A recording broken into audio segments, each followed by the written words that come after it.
प्यारी सात संगत जी, प्यार से कहना धन्यकार जी। आज का टॉपिक, ये तन विष की बेलरी, गुरु अमृत की खान, शीश दिए जे गुरु मिले तो भी सस्ता जान। सात संगत जी, इस शरीर को विष की बेल क्यों कहा गया है? जैसे बेल भर जाती है, इसी प्रकार ये शरीर भी काम, क्रोध, लोभ, मोह, अहंकार रूपी विषय विकारों से भरा हुआ है। और इनके बाई प्रोडक्ट भी साथ के साथ पैदा हो जाते हैं, जैसे बिना खाद, बिना पानी के, पेड़ के साथ, घास के साथ कई चीज़ें उग जाती हैं। इसी प्रकार हमारे मन के अंदर भी इन विकारों के अलावा घृणा, नफरत, ईर्ष्या, वैर, द्वेष भर जाते हैं।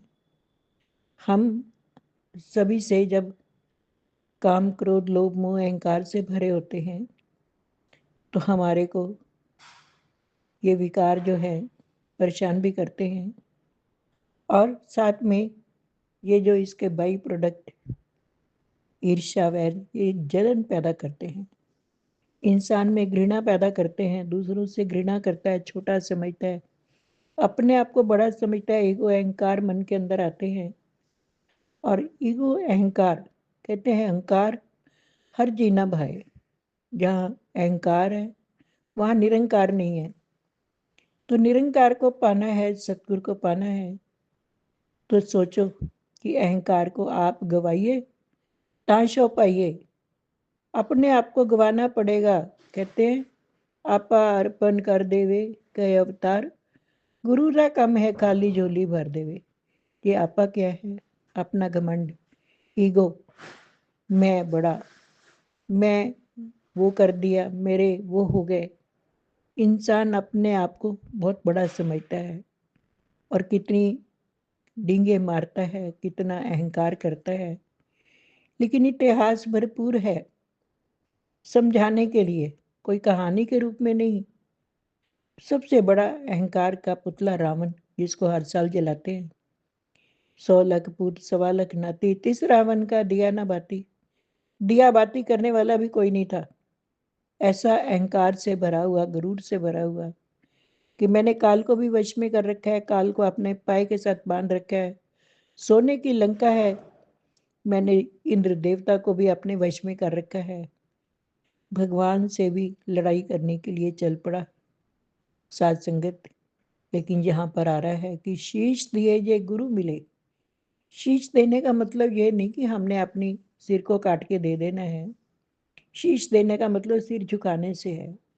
अपने ईगो, अहंकार को खत्म करना है। नम्रता, प्रेम, सहनशीलता जब जीवन में आ जाते हैं तो सतगुरु की प्राप्ति होती है।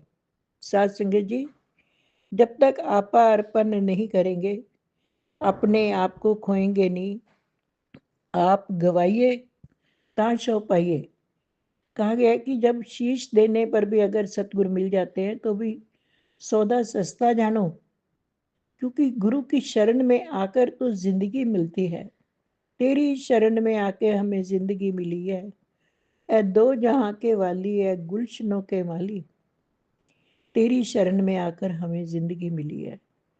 शीश देना, नवाना है, सिर को झुकाना है। एक महात्मा ने पूछा कि सिर झुकाने से मुकद्दर कैसे बदल जाते हैं, क्योंकि सतगुरु उस दिन बड़े दयाल थे। जो भी आ रहा था, कोई घर की परेशानी बता रहा था, सिर नवा रहा था, तो उसको भी आशीर्वाद दिए जा रहे थे कि तेरा ये काम भी हो जाएगा। पूछा कि जब प्रारब्ध के सारे फल हमें मिलने हैं तो फिर आपके आगे सिर झुकाने से ऐसा कैसे हो जाता है? आप इतने आशीर्वाद कैसे दे रहे हैं कि उसका मुकद्दर भी बदल देंगे?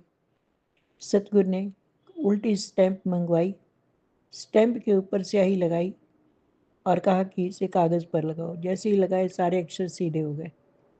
का इसी प्रकार जब शीश झुकाते हैं तो हमारे मुकद्दर भी बदल जाते हैं।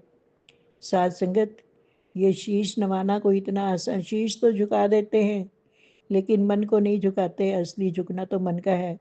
झुक जा दिले नादान, कि झुकने वाले को मंजिले मकसूद मिलती है। एक गन्ना का पेड़ खड़ा है, गन्ने लगे हुए हैं नहर के किनारे। एक व्यक्ति ऊपर से आ रहा है नीचे की तरफ और वो डूबने लगता है। गुरु ने कहा इसको पकड़ ले। जैसे ही उसने बांस को गन्ने को पकड़ा तो एकाएक गन्ना गन्ना थोड़ा सा झुका और फिर जैसे ही उसने छोड़ा आगे चलकर वो फिर अपनी जगह पर खड़ा हो गया। गुरु ने कहा देख तेरे को एक शिक्षा मिल रही है, जो झुकता है वो फिर सीधा खड़ा हो जाता है, लेकिन वो दूसरों का सहारा भी बन जाता है, किनारा भी बन जाता है। इसी प्रकार जो इंसान परमात्मा के दर पर झुक जाता है उसे और कहीं झुकने की जरूरत नहीं पड़ती है। उसके सारे मार्ग खुल जाते हैं, सारी खुशियां मिल जाती हैं, रहमतों का पात्र बन जाता है। और इस शरीर का झुकाना क्या है? ये तन विष की बेलरी, गुरु अमृत की खान। गुरु तो अमृत हैं। अमृत का मतलब जो कभी ना खत्म होने वाले आशीर्वाद हमें देते हैं। यहाँ पर अगर सिर झुकाया तो रब मेरे नाल नहीं सही हो, मेरा पल पल करदा ख्याल नहीं सही हो। प्यार से कहना। धन्यवाद।